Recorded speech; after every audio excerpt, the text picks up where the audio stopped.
que el isotipo. Y, por ejemplo, es que ya ve que vimos como la gráfica, ¿no? De absorbancia con distancia de migración. Y habíamos visto alfa y beta no lo hemos visto, ¿o sí, en los isotipos, o sí? A ver, ¿me repites la pregunta?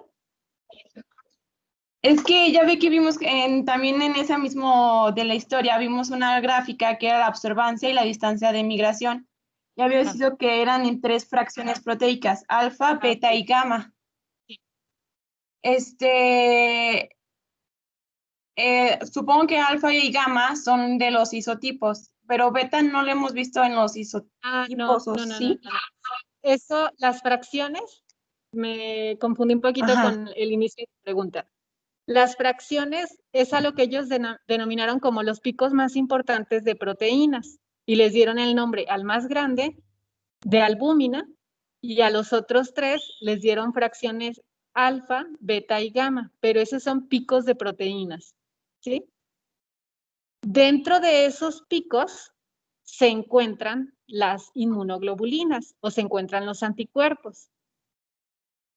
La mayoría de los anticuerpos lo que vieron es que estaban en el pico gamma. Y además encontraron más adelante que la inmunoglobulina más abundante en el suero es la IgG. Entonces, por eso se cree que es el pico que más resalta. No sé si me explico. Pero no es que alfa corresponda a la IgA, gamma, o sea, en la fracción gamma también tenemos otros isotipos. Acuérdate que esa separación se hace por su carga eléctrica, su carga iónica. Entonces, esos picos son todas las proteínas, no solo los anticuerpos. Así es. O sea, hay otras proteínas, pero la diferencia es que se vio que cuando los anticuerpos se unieron al antígeno y se separaron de la muestra, los picos disminuyeron ampliamente, lo cual quiere decir que la mayoría de los anticuerpos se encuentran en esos picos. Ok, ya entendí, gracias. Ok, no, gracias a ti. Bueno, y ahora sí, Rebeca, me preguntabas ayer que por qué decía que este fragmento que está aquí era el de la función, porque yo lo comenté y se me salió decirlo de forma anticipada, pero también es un poquito como las estructuras o las características básicas del anticuerpo que nos hace hablar constantemente de ello. No sé si está Rebeca, ¿sí está? Sí, maestra, aquí estoy, sí le estoy escuchando. Muy bien, gracias. Bueno, es para todos. Decíamos que estos dos bracitos denominados FAB, se llaman así porque tienen la capacidad de unirse al antígeno. Aquí está lo que comentábamos antier. Todo esto es el antígeno. Sin embargo, la fracción FAB solamente está reconociendo un sitio. Ese sitio que está reconociendo es lo que conocemos como epítopo en el antígeno y como paratopo en el anticuerpo. Ahora, esa sería, podríamos decir, la función más importante de la inmunoglobulina, la especificidad, el reconocimiento, la capacidad de poderse unir al antígeno. Pero es lo que les comentaba el otro día, ¿qué pasa ahí? Ya, nos unimos al antígeno, lo estamos rodeando y ahí termina todo, ¿ya con eso lo eliminamos? ¿Ustedes qué piensan? No. No, solamente lo estamos bloqueando. A ese proceso se le conoce como neutralización. Lo estamos neutralizando. Estamos impidiendo que este antígeno llegue a su blanco, pero no lo estoy matando. Y si él se logra deshacer de nosotros, ¿qué va a pasar? Pues nos va a generar daño. Entonces, por eso se dice que esta fracción cristalizable, que en un principio no sabían para qué servía y solo le llamaron cristalizable porque era curioso que fácilmente cristalizaba, no solo es eso, también es importante en esta estructura, es esencial, porque resulta que esta estructura es lo que le va a dar la funcionalidad a mi molécula. ¿Y por qué digo que le va a dar la funcionalidad? Porque resulta que esta estructura se puede unir a diversos receptores que se encuentran distribuidos en las membranas de muchas de nuestras células, a lo largo y ancho de todo nuestro cuerpo. Entonces, cuando estos anticuerpos se unen al antígeno, son atractivos estos anticuerpos a los receptores que se encuentran en las membranas. A estos receptores se les da el nombre de receptores Fc. ¿Por qué? Porque son receptores de las fracciones cristalizables de los anticuerpos. Pero ojo, solo se unen a fracciones cristalizables cuando estos están unidos a un antígeno. Si por aquí anduviera una inmunoglobulina solita, no se puede unir. Y de hecho, algo que es más importante, que este esquema no nos permite ver esa parte, es que deben estar unidas varias inmunoglobulinas al antígeno, de tal forma que varias fracciones cristalizables se puedan asociar a los receptores Fc. Y eso va a provocar la activación de esta célula. ¿Dudas hasta aquí, chicos?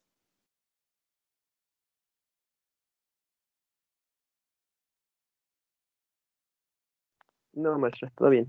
Rebeca, nos queda claro, gracias Jesús, nos queda claro por qué entonces esa fracción le da la funcionalidad al anticuerpo. Sí, maestra. Ahora, Gracias.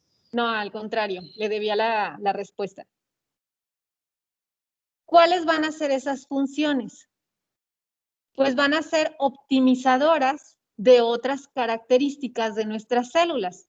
Por ejemplo, aquí que nos están representando, si veo la palabra fagosoma, ¿a qué me suena?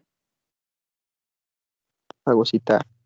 A fagocitosis. Entonces, los fagocitos tienen receptores para las fracciones cristalizables. ¿Se acuerdan de la palabra opsonina? Que decíamos que eran aquellas proteínas que tenían la capacidad de optimizar las funciones de las células, como la fagocitosis. Entonces, los anticuerpos funcionan como opsoninas. ¿Por qué? Porque están rodeando al antígeno, lo están opsonizando, perdón, y una vez opsonizado, este antígeno resulta más atractivo para este fagocito.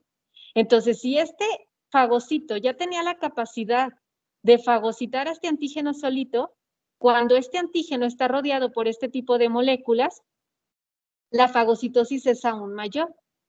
Entonces, lo que hacen los anticuerpos, en efecto, es neutralizar al antígeno, pero además van a optimizar diversas funciones, van a facilitar o a mediar diversas funciones, como la fagocitosis.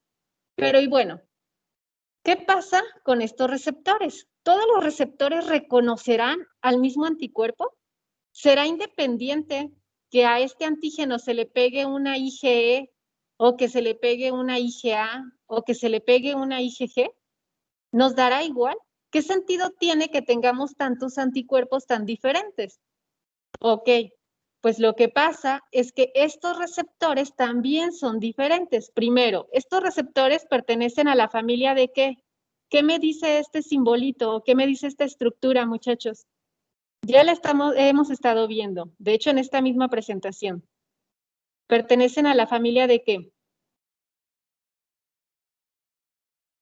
¿Qué es esto?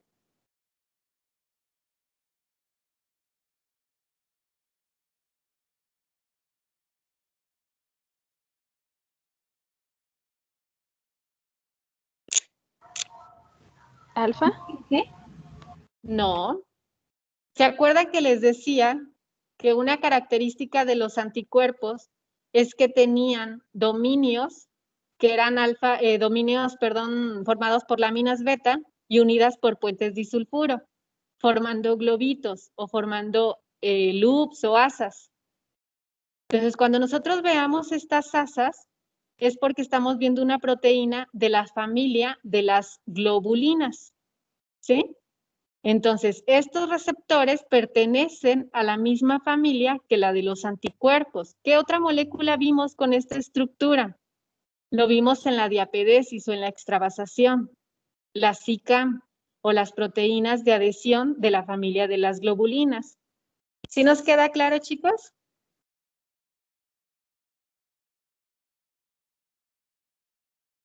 Sí. Sí, maestra. Entonces, no, al contrario, los receptores de los anticuerpos pertenecen a las familias de las globulinas. Tienen esos dominios tipo globulinas y además tienen un dominio transmembrana y una cola citosólica.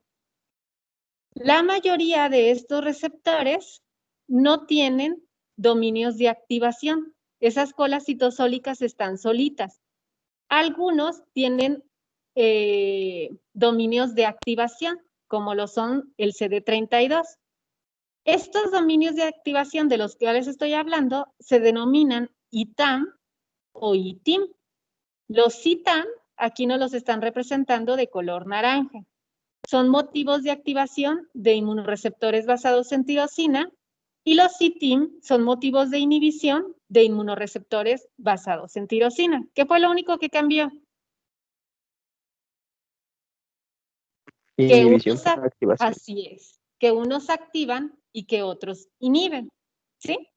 Pero bueno, estamos viendo que CD32 lo tiene. Tenemos uno con dominio ITAM y tenemos uno con dominio ITIM, que miren, si se fijan, los denominan diferentes. Es FC gamma R2AC, los que tienen ITAM, y FC gamma R2B, los que tienen al ITIM. Pero los otros receptores, como este que está acá, estos, no tienen dominios ITAM. Pero resulta que si no tenemos dominios de fosforilación, pues no pasa nada. Esas células no van a poder, esas moléculas no van a poder tener una función. Y para ello, ¿qué es lo que necesitamos? Moléculas que posean esos dominios y que no los puedan prestar. Entonces, los receptores los podemos encontrar solitos o los podemos encontrar asociados a otras moléculas, ¿sí? Como la cadena gamma común, que goza de dominio ITAM y que nos lo presta para poder enviar señales a nivel de núcleo. Esto es una membrana lipídica. Acá está el núcleo. Por lo tanto, cuando este dominio se activa, porque esta molécula reconoció a su ligando, entonces va a mandar señales al núcleo de activación. Muy bien. Entonces, estos dominios, o más bien, estos receptores que reconocen a la fracción cristalizable de las inmunoglobulinas se pueden unir a diferentes inmunoglobulinas y lo hacen con diferente afinidad, es decir, diferente fuerza de atracción. Y entonces los empezamos a clasificar como aquellos que reconocen en su mayoría a la IgG, los que reconocen a la IgA y los que reconocen a la IgE.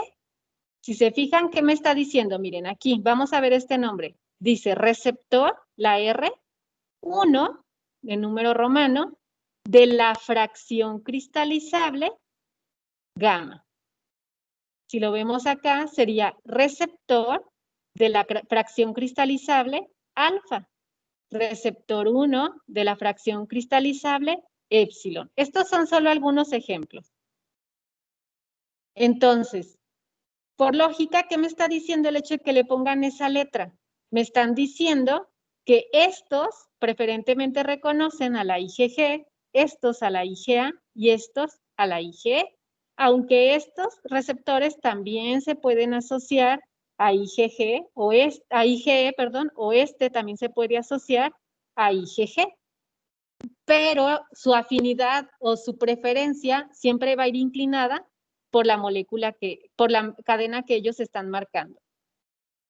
Además, se fijan, tengo diferentes números en un mismo receptor para una cadena gamma, por ejemplo. Esos números me hablan de la fuerza de afinidad. El 1 o el primero siempre será el que tiene mayor afinidad por la cadena que señalan. Y conforme vamos aumentando el número, esa afinidad va disminuyendo. ¿Sí?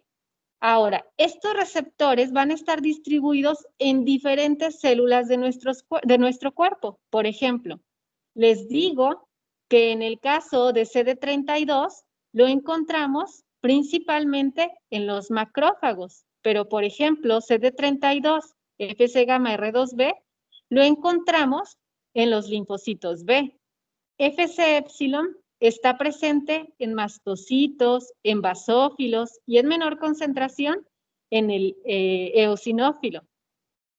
Fc alfa R lo encontramos en células endoteliales.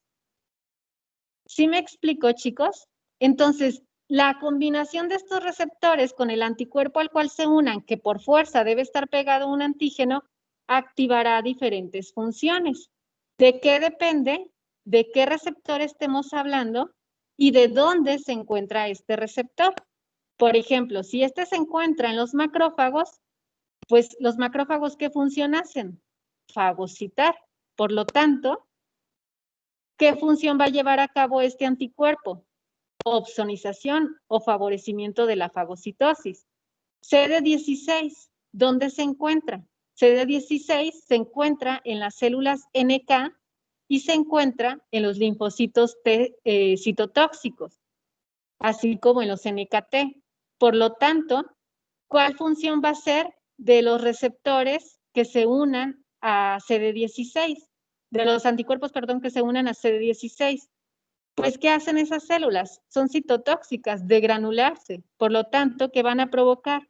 La citotoxicidad celular. En el caso de Epsilon, se encuentra en los mastocitos, en los basófilos. Por lo tanto, ¿a quién se une? A la IgE. ¿Qué provocan? Que se desgranule nuevamente la célula, citotoxicidad celular. ¿Sí nos queda claro eso, chicos? Sí, sí, maestra. Entonces, con esto, a lo que quiero llegar es que el anticuerpo tiene muchísimas funciones, media muchísimas funciones, y con la palabra mediar quiero hablar de, es un intermediario.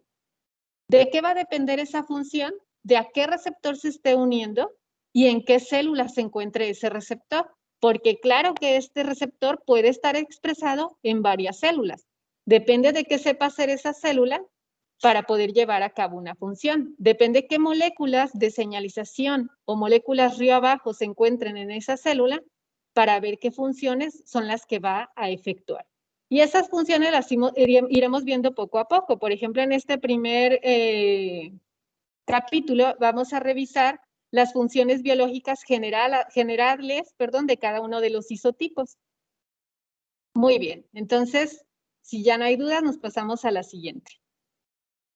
Y bueno, aquí está un resumen de lo que serían las funciones de estos anticuerpos. Y entonces tenemos la internalización, tenemos la reacción cruzada, tenemos activación del complemento, tenemos citotoxicidad celular mediada por anticuerpos, fagocitosis, opsonización y la neutralización. Esto de la internalización, ahorita vamos a revisar un ejemplo con la IgG y me va a favorecer explicar esto.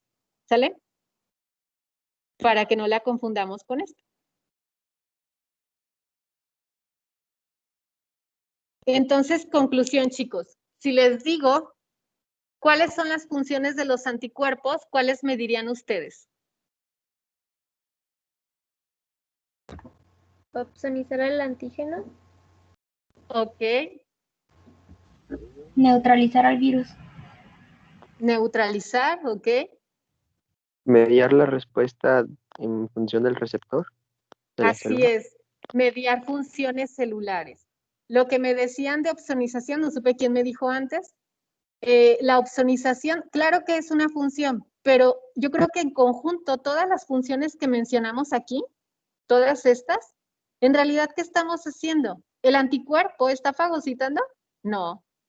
¿El anticuerpo está generando citotoxicidad en la célula? No. ¿Qué está haciendo? Está mediando la función de las células. ¿Sí? Como nos decían ahorita, que depende de los receptores. Muy bien, chicos. Muchas gracias. Chicos, ¿sí están grabando? Yo me estresé un poco porque de verdad entré antes, según yo, para no tener problemas y me falló todo. Y bueno, la otra, les pido disculpa porque hoy no prendí cámara, pero es por lo mismo, porque no tenemos buen internet y no quiero tener más problemas. ¿Sale?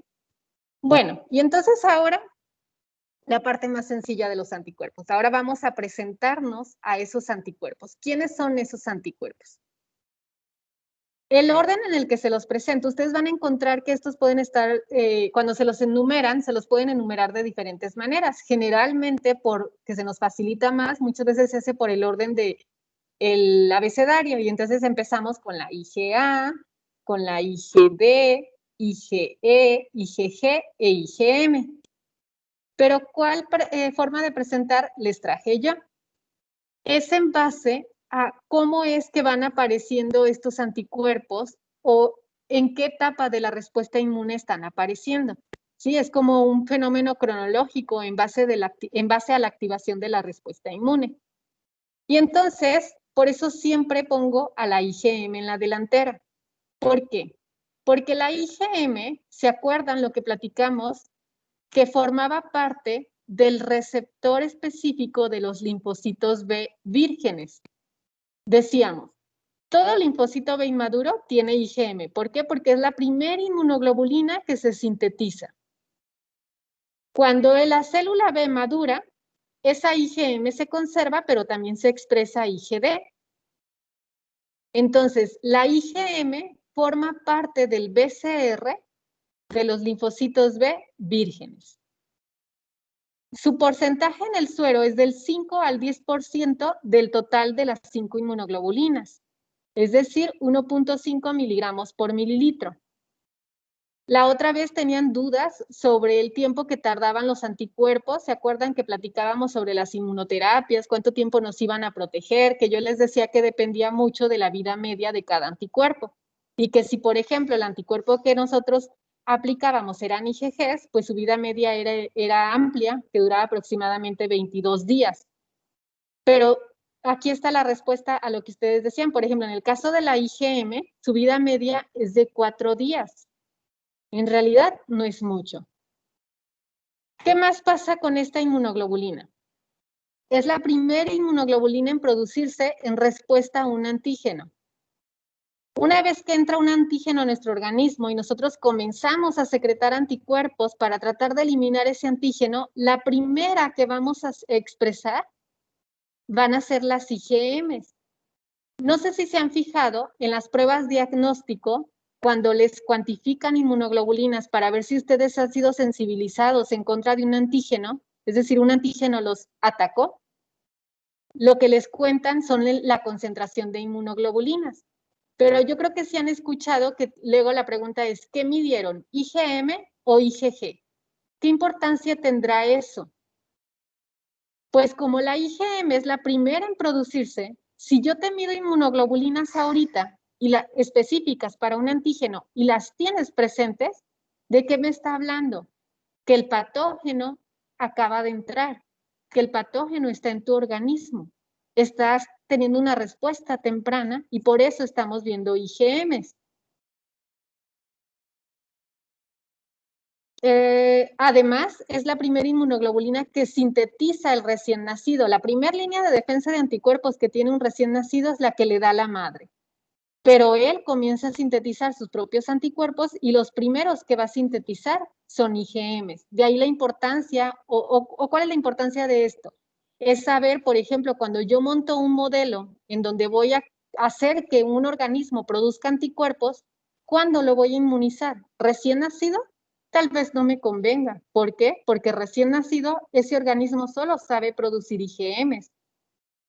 Entonces requiero de más isotipos. ¿Qué isotipo me interesa? No, pues que necesito una IgG. Ah, pues necesito que ya llegue a cierta edad, que lo equivalente en el humano es aproximadamente los 5 años. ¿Para qué? Para que ya sintetice IgGs.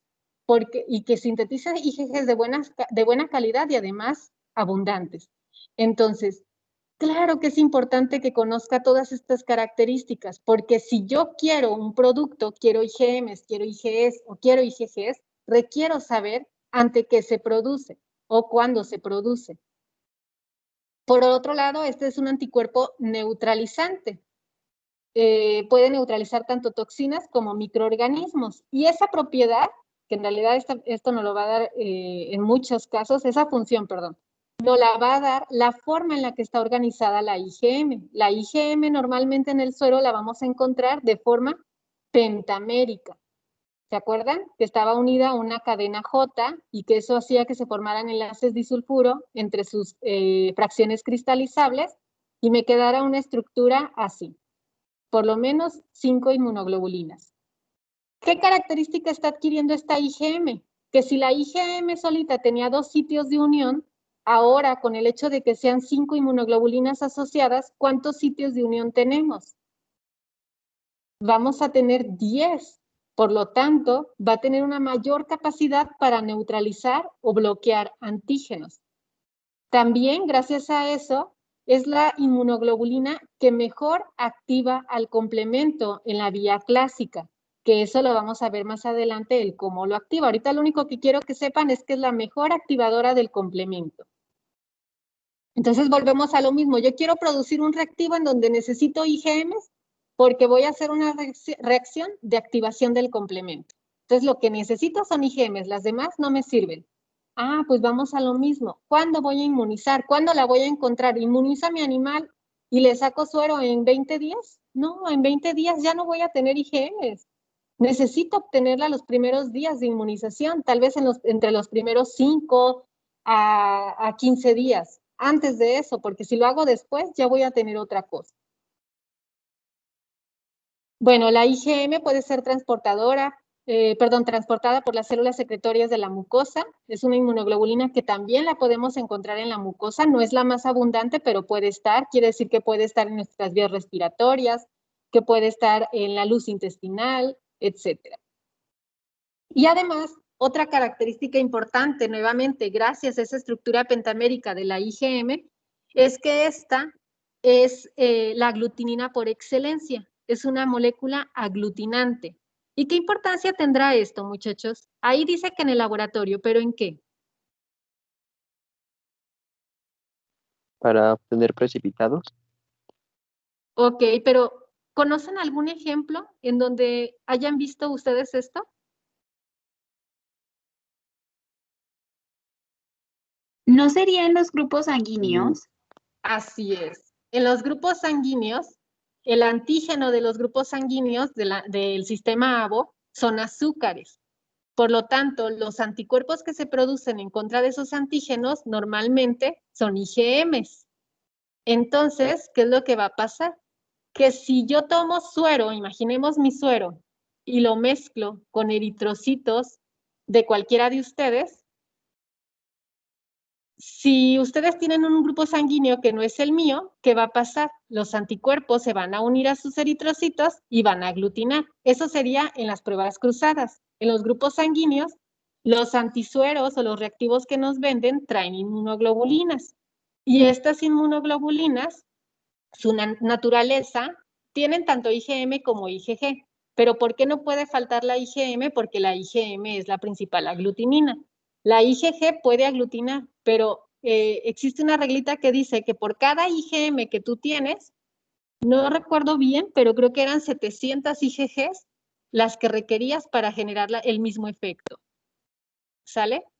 Entonces, la cantidad es abismal. Por eso, la importancia es importante que conozcamos a esta inmunoglobulina, todas las características que posee para ver todo el provecho que podemos obtener de él. No me meto más con los grupos sanguíneos, nuevamente, porque en su momento revisaremos algo. Entonces es como, lo voy a dejar hasta ese momento para platicar.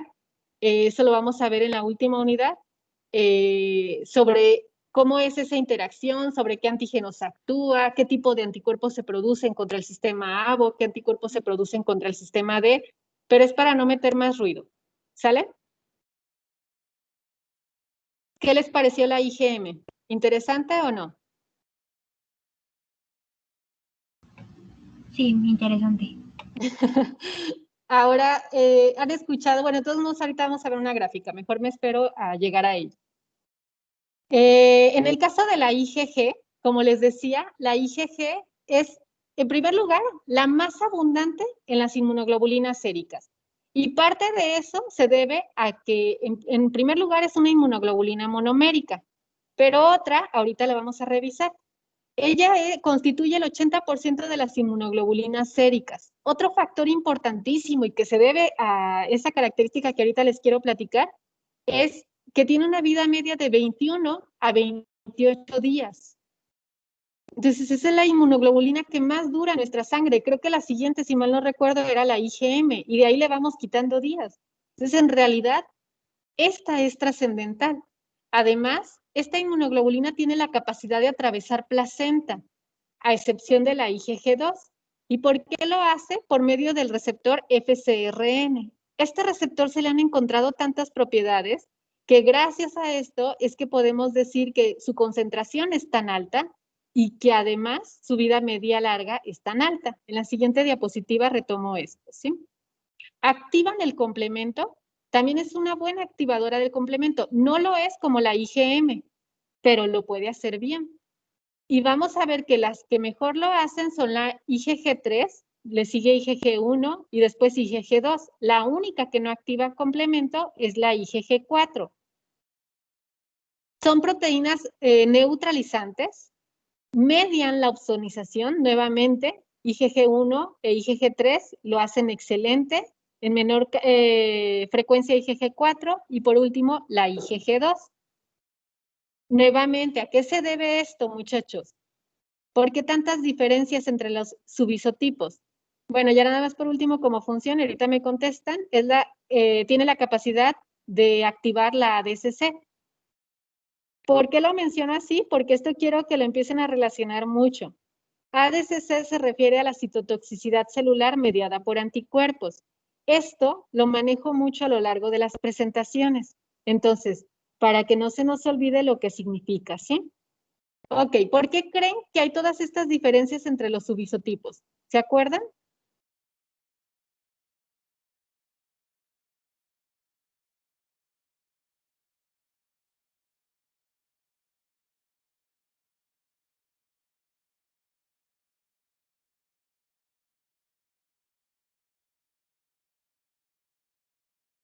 Natalia, Rebeca, Por la Omar. cantidad de enlaces disulfuro. Por la región bisagra, esa es una de las primeras variables. Y la otra, que esa misma característica y las glicosilaciones le van a dar la afinidad de unirse o no a los diferentes receptores mediante los cuales pueden llevar a cabo estas funciones. Ok. Pero ¿y por qué les daba tanta lata con el receptor FcRn? Pues resulta que este receptor se llama así porque es el receptor de la fracción cristalizable de los neonatos.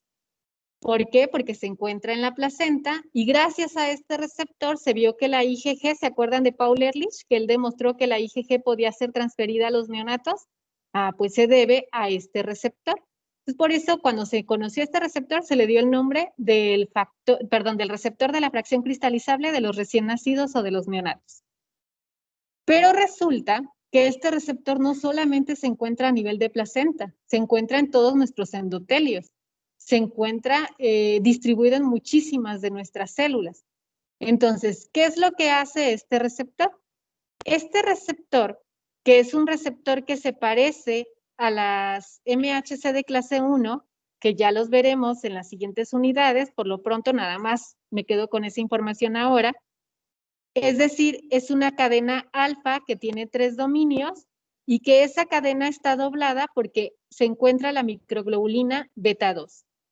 Ella es la que le permite dar esta forma. Este receptor, mediante esa microglobulina beta 2 y el primer dominio de la cadena alfa, se unen a la fracción cristalizable de las IgGs. Entonces, cuando estas células endocitan, realizan la pinocitosis, capturan de todo lo que se encuentra en el suero. Y dentro de eso se encuentran las inmunoglobulinas. Se forman los endosomas, se activan las enzimas líticas y esas enzimas degradan a todas las proteínas que se encuentran en el suero. Esa es la forma mediante la cual metabolizamos a las proteínas séricas o la mayoría de las proteínas séricas, principalmente aquellas que son muy grandes, ¿sí? Entonces, las inmunoglobulinas se eliminan también por este mecanismo. Sin embargo, la IgG se une al receptor FcRn y eso la protege, de tal forma que no es degradada. Se degradan las IgM, se degradan las IgAs, IgEs, IgDs incluso, pero la IgM no. Después, esa membrana se recicla en la membrana celular y al reciclarse con la modificación del pH, es decir, que pasamos de un pH ácido a un pH neutro, la inmunoglobulina se libera y entonces es reciclada otra vez al suero o al ambiente extracelular. Y nuevamente va a ser capturada por otra célula, va a ser protegida y va a ser liberada en otro sitio. Entonces, gracias a este receptor se está protegiendo del metabolismo. Gracias a este receptor permitimos que esta inmunoglobulina migre fácilmente de un lugar a otro y puede hacerse posible que esta inmunoglobulina pueda ser transferida por la placenta. Tal es el caso, o cómo es que se ha visto que esto es real y que es este receptor el que la protege o este mecanismo el que la protege, pues porque en pacientes que presentan hipoproteinemia catabólica familiar, estas personas tienen problemas o deficiencias genéticas en la estructura de la beta microglobulina, por lo tanto, no se puede expresar el receptor. Y se ha visto que estas personas, su inmunoglobulina tiene una vida media de aproximadamente 3 días, lo cual desencadena inmunodeficiencia en estos pacientes o una hipoglobulinemia. ¿Y a qué se debe esa hipoglobulinemia?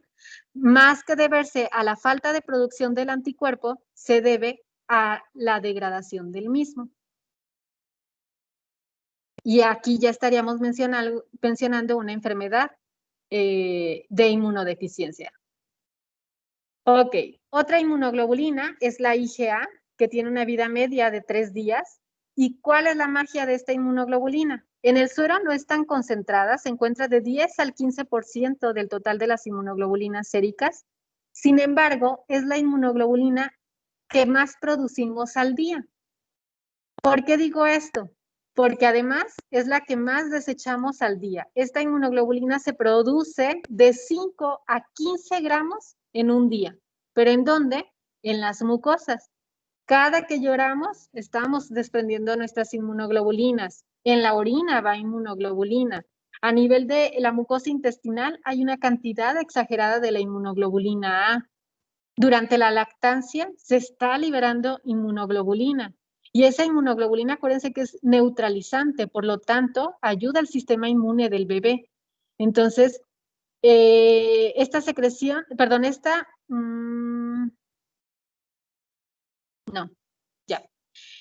inmunoglobulina, antes que esto les iba a comentar que la podemos encontrar, ¿se acuerdan que les dije monomérica o dimérica? La monomérica, principalmente la vamos a encontrar en el suero y suele ser IgA isotipo 1, subisotipo 1, perdón. Y en las mucosas la vamos a encontrar de forma dimérica y esta suele ser del subisotipo 2. ¿Cómo es que llega a nivel de las mucosas? Las células, ¿se acuerdan cuando vimos el esquema de la mucosa intestinal o del mal? Que veíamos que por debajo de las células epiteliales se encontraba el sistema inmune especializado. Las células B que viven ahí son células que están programadas para producir principalmente IgA. Una vez que se diferencian a células plasmáticas, en vez de producir IgM, estas células van a producir grandes cantidades de IgA y la van a producir de forma dimérica. Estas proteínas se van a unir a un receptor poli-Ig que se encuentra en la zona vasolateral de las células epiteliales y después va a ser, por transitosis, va a ser liberada en la luz de la mucosa intestinal.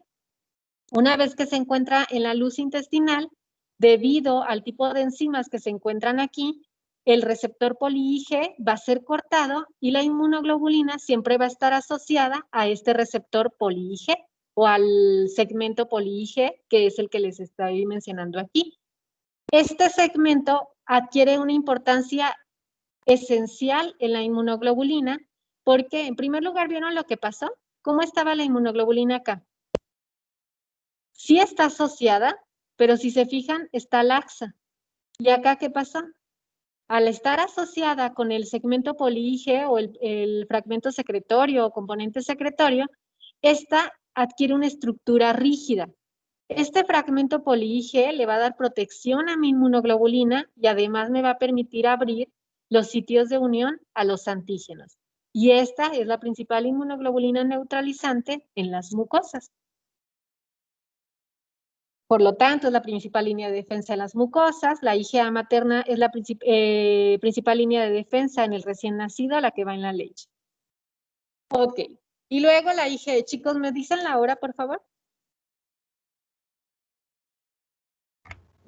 Ay, ya quedan. Faltan 10. Ah, ok. Cierro con esta. Ya para dejar para la próxima semana solo IgD y la obtención de los anticuerpos. Voy a ser bien breve. La IgE es una inmunoglobulina que tiene muy poquita vida media en el suero, dura 2 días, pero esta inmunoglobulina, cuando se une a los receptores Fc-epsilon R1 de los mastocitos, puede vivir hasta meses. Esos meses pueden llegar a ser 1 año. Su concentración en el suero es muy baja en las personas normales, pero en las personas que tendemos a desarrollar alergias, es decir, en personas atópicas, esto se ve incrementado hasta, si mal no recuerdo, eran 100 veces más. Perdón, ahorita lo confirmo. Esta inmunoglobulina media las reacciones de hipersensibilidad inmediata, es decir, las reacciones alérgicas, y bueno, ya habíamos dicho que se une al receptor Fc-epsilon R1, y bueno, en la defensa contra los organismos, microorganismos o patógenos, la importancia la adquiere porque es capaz de activar la ADCC.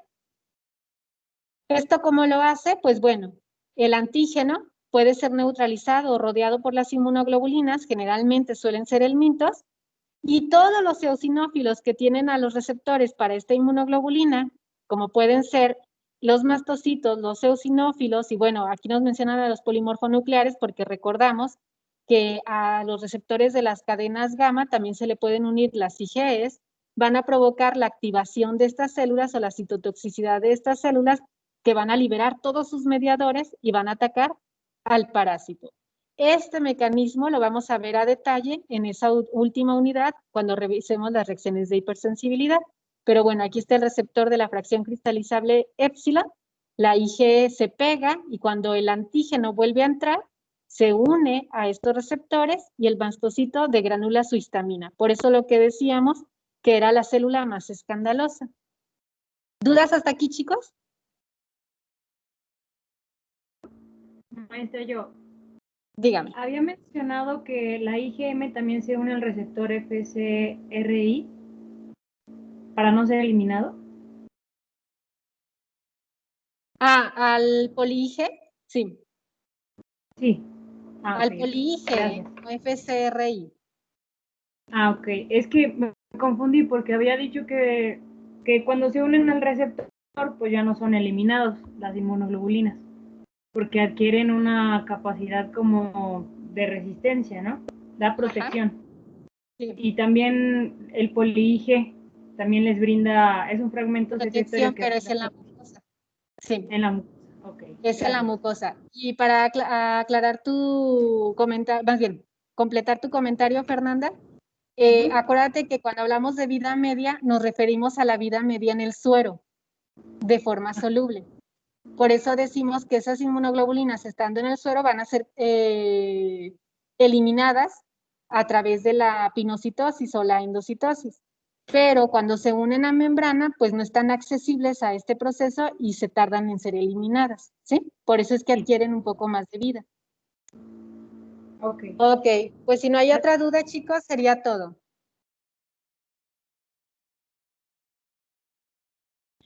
Gracias, maestra. No, Buen al fin de contrario. semana. Igualmente, chicos, descansen, los quiero más activos la próxima semana. Los he notado apagados.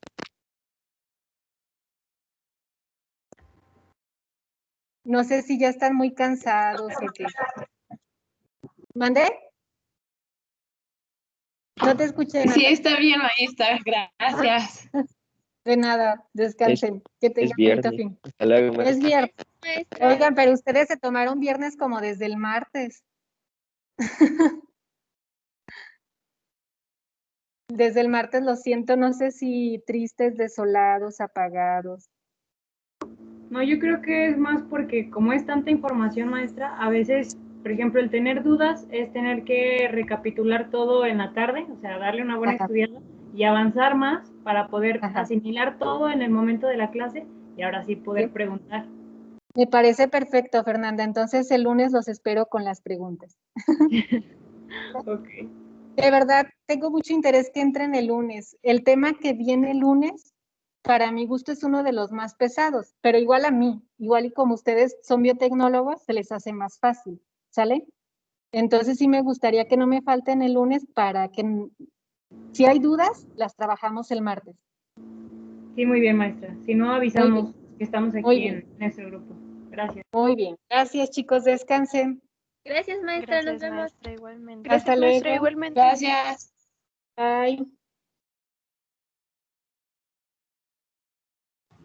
Adiós, maestra. Adiós.